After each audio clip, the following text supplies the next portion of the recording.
En este video vas a descubrir la historia real de Porsche. Cómo un niño pobre, obsesionado con los motores, terminó creando el escarabajo, uno de los autos más famosos del mundo, y cómo esa misma obsesión dio origen a un imperio automotriz que hoy vale miles de millones. Ferdinand Porsche creó el automóvil que motorizó a millones de personas y fundó una de las marcas más icónicas del planeta, Porsche. Pero detrás de ese éxito hay un error, un secreto y una decisión peligrosa que casi destruye su legado. Cómo el mismo hombre que creó el legendario Volkswagen Beetle terminó envuelto en una historia de poder, guerra y traición. Y por qué el origen del imperio Porsche es una verdad incómoda que casi nadie se atreve a contar. Quédate hasta el final porque cuando entiendas lo que realmente ocurrió, vas a ver esta historia de éxito de una forma completamente distinta. Para entender cómo nació Porsche, primero tienes que mirar a un niño que creció muy lejos del lujo. Nada de fábricas gigantes, nada de autos deportivos, solo un pequeño taller y una obsesión. Porque mucho antes de crear uno de los autos más famosos del mundo, Ferdinand Porsche era solo el hijo de un herrero en un pequeño pueblo del Imperio Austrohúngaro. Y lo que empezó como curiosidad, terminó cambiando la historia del automóvil para siempre. Ferdinand Porsche nació en el año 1875 en Maffersdorf, una pequeña ciudad industrial que hoy forma parte de República Checa. Su padre era herrero, un trabajo duro. El plan era simple. Ferdinand debía seguir el mismo camino. Pero el niño tenía otra obsesión, la electricidad.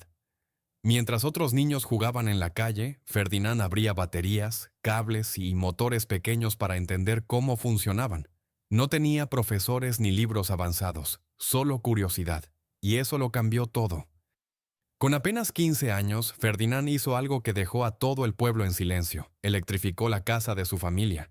En esa época casi nadie tenía electricidad, pero el joven Porsche instaló un sistema casero de iluminación eléctrica usando baterías y piezas que él mismo había armado. Su padre no lo entendía.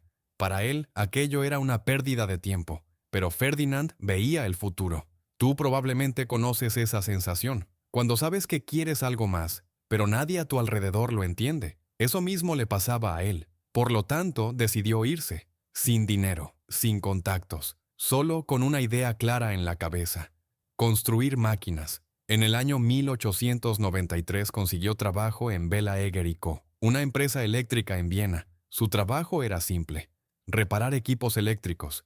Pero Ferdinand no se conformaba con reparar. Quería crear.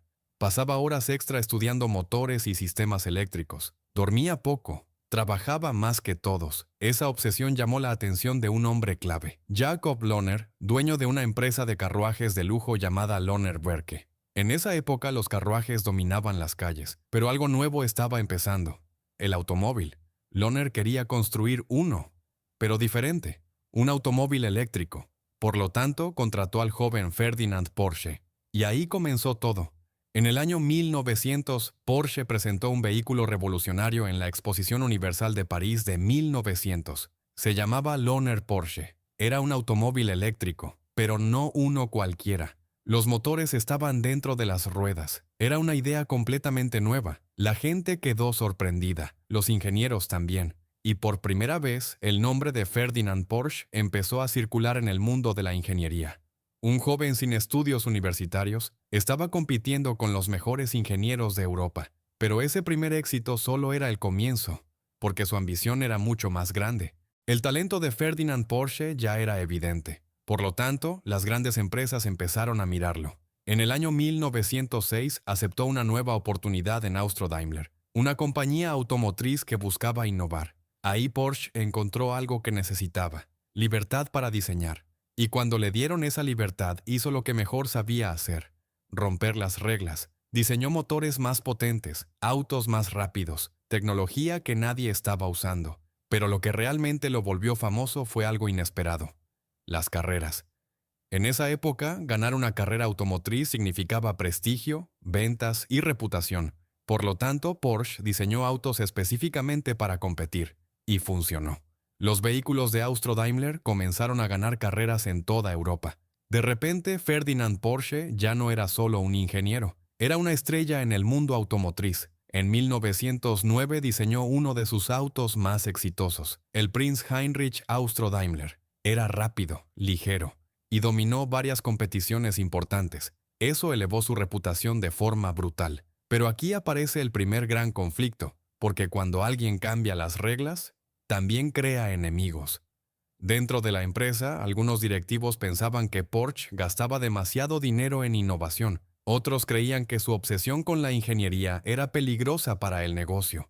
Porsche quería crear autos cada vez más avanzados. La empresa quería reducir costos. Dos visiones opuestas. Por lo tanto, la relación empezó a romperse. En el año 1923, Porsche tomó una decisión radical. Renunció. Dejó atrás su posición, su salario y su seguridad. Todo. Para empezar de nuevo. Muchos pensaron que estaba cometiendo un error enorme, pero lo que nadie entendía era esto. Ferdinand Porsche no quería trabajar para un imperio. Quería construir uno. Y ese sueño lo llevó a una nueva empresa llamada Daimler-Benz, donde diseñaría algunos de los autos más avanzados de su época. Pero incluso ese éxito no era suficiente, porque la idea más grande de su vida todavía no existía. Un automóvil para el pueblo, un coche que millones de personas pudieran comprar, una máquina simple, barata, resistente. Esa idea parecía imposible, pero Ferdinand Porsche estaba a punto de convertirla en realidad. ¿Y lo que ocurrió para lograrlo? Involucraría política, poder y uno de los proyectos más polémicos de la historia del automóvil. Si este video te está gustando, suscríbete al canal y deja tu like. Así YouTube sabrá que quieres más historias como esta. En este canal encontrarás relatos reales de personas que empezaron desde cero y terminaron cambiando el mundo. Sigamos con la historia. En ese punto de la historia, Ferdinand Porsche ya era conocido en el mundo de la ingeniería. Había creado autos eléctricos cuando casi nadie creía en ellos. Había diseñado vehículos para grandes fabricantes, y su reputación como ingeniero era cada vez más fuerte. Pero había un problema. Ferdinand no quería solo diseñar autos para otros. Él quería construir el automóvil perfecto para la gente común, un auto que cualquier familia pudiera comprar. La idea parecía imposible. En esa época, los automóviles eran un lujo.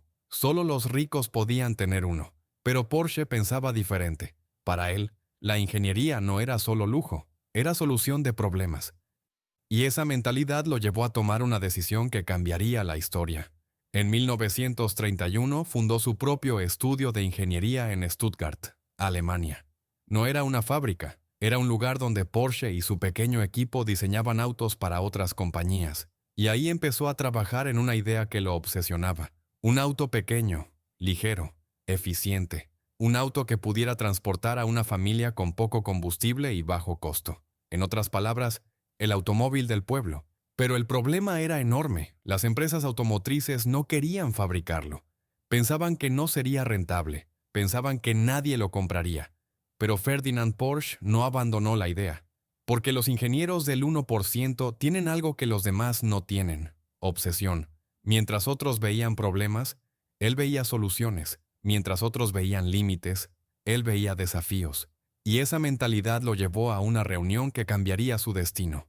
En 1934, el gobierno alemán le encargó diseñar un automóvil barato para las masas. Un auto que pudiera transportar a 2 adultos y 3 niños, que alcanzara buena velocidad y que fuera accesible para millones de personas.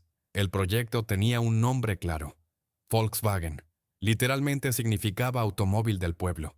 Para Ferdinand Porsche era la oportunidad perfecta. Era exactamente la idea que llevaba años intentando construir. Pero el desafío era gigantesco. Tenía que crear un auto resistente, barato y fácil de producir en masa. Así que empezó a trabajar en un diseño radical. Motor trasero, forma redondeada, mecánica simple. Esa silueta que hoy cualquier persona en el mundo reconoce. El Volkswagen Beetle, el famoso escarabajo. Un auto que terminaría convirtiéndose en uno de los vehículos más vendidos de la historia. Pero en ese momento, todo era incierto. El proyecto dependía del gobierno, dependía de decisiones políticas y dependía de una época extremadamente peligrosa, porque Europa estaba entrando en uno de los momentos más oscuros de su historia, y Ferdinand Porsche estaba a punto de quedar atrapado en medio de ese conflicto. Aquí es donde la historia se vuelve incómoda, porque el sueño de crear el automóvil del pueblo estaba avanzando, pero también lo estaba haciendo algo mucho más grande: la guerra. Y la misma decisión que permitió a Porsche construir su diseño más famoso También fue la decisión que casi destruye su legado. Ahora quiero que pienses en algo. Muchas veces creemos que el éxito depende solo del talento, pero la historia demuestra algo diferente. El talento abre la puerta, pero las decisiones que tomas en momentos de poder son las que definen tu legado. Ferdinand Porsche estaba a punto de tomar una de esas decisiones, una decisión que lo llevaría a crear uno de los autos más famosos del planeta, pero que también lo pondría del lado equivocado de la historia. Y cuando la guerra terminó, el hombre que había diseñado el automóvil del pueblo terminó enfrentando consecuencias que nunca imaginó, porque el nacimiento del imperio Porsche no fue solo una historia de ingeniería, fue una historia de poder, política y decisiones peligrosas. Y eso nos lleva al momento más impactante de toda esta historia. El proyecto del automóvil del pueblo avanzaba, el diseño estaba listo, los prototipos funcionaban. El sueño de Ferdinand Porsche estaba tomando forma, pero Europa ya no era la misma, la tensión política crecía. Los gobiernos se preparaban para algo inevitable, la guerra. Y en medio de ese contexto, el proyecto del Volkswagen comenzó a transformarse. La fábrica que debía producir el automóvil del pueblo empezó a enfocarse en otra cosa: vehículos militares, transporte para el ejército, tecnología para la guerra. El mismo talento que Porsche había usado para construir autos ahora estaba siendo utilizado para diseñar maquinaria militar. Alemania había sido derrotada. En 1945 fue arrestado por las autoridades francesas. Lo acusaban de colaborar con el gobierno alemán durante la guerra. Durante casi 2 años permaneció detenido, sin juicio, sin libertad. El hombre que había diseñado algunos de los vehículos más innovadores del mundo ahora estaba encerrado en una prisión. Y lo más irónico es que, mientras él estaba detenido, su propio proyecto seguía avanzando. El Volkswagen Beetle empezó a producirse en masa. El automóvil del pueblo finalmente estaba llegando a las calles, pero el nombre de Porsche casi había desaparecido de la historia. Y aquí ocurre algo que cambiaría todo. Mientras Ferdinand seguía en prisión, su hijo Ferry Porsche tomó una decisión.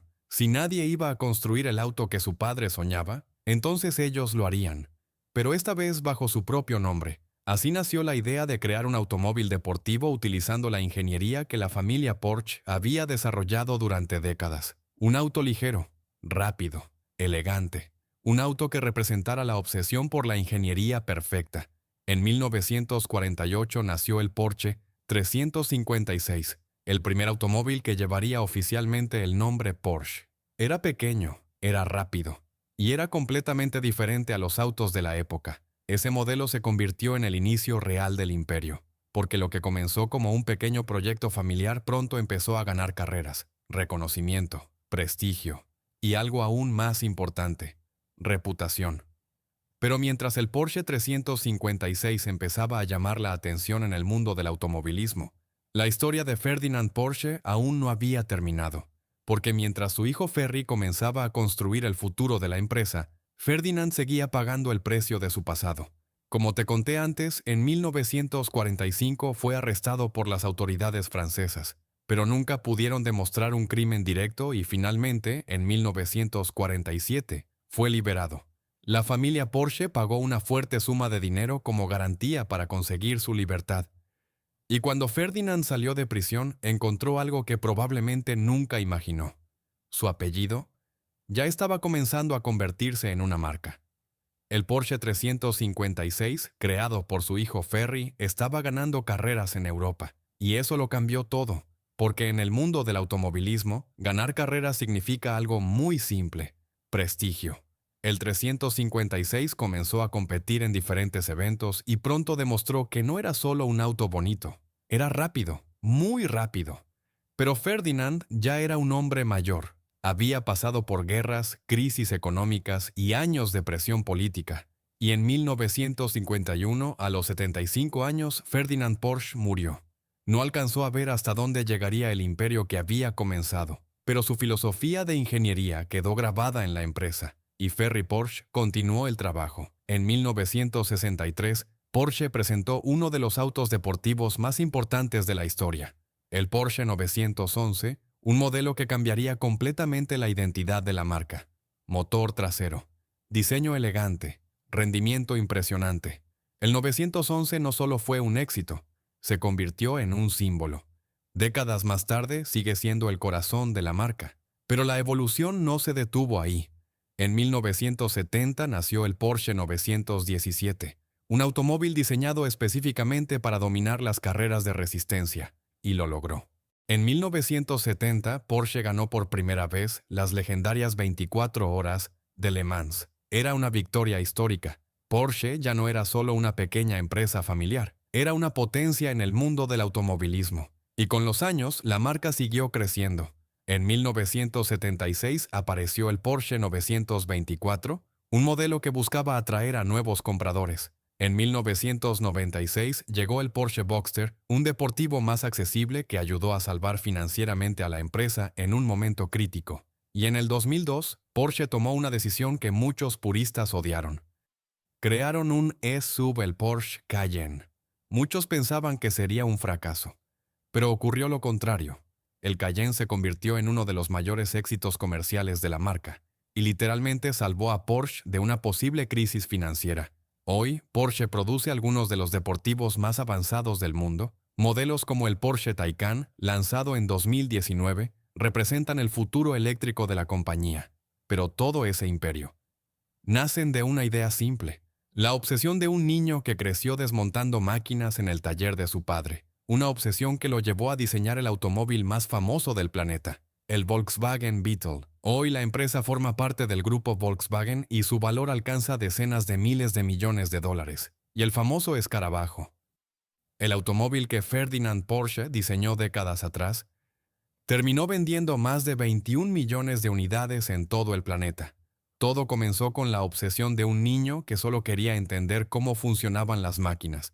Pero la historia también deja una lección incómoda, porque el mismo hombre que diseñó uno de los autos más populares del mundo, también quedó marcado por las decisiones que tomó en uno de los momentos más oscuros de la historia. Y eso demuestra algo importante. El talento puede construir imperios, la obsesión puede cambiar industrias, pero las decisiones que tomas cuando el poder aparece son las que realmente definen tu legado.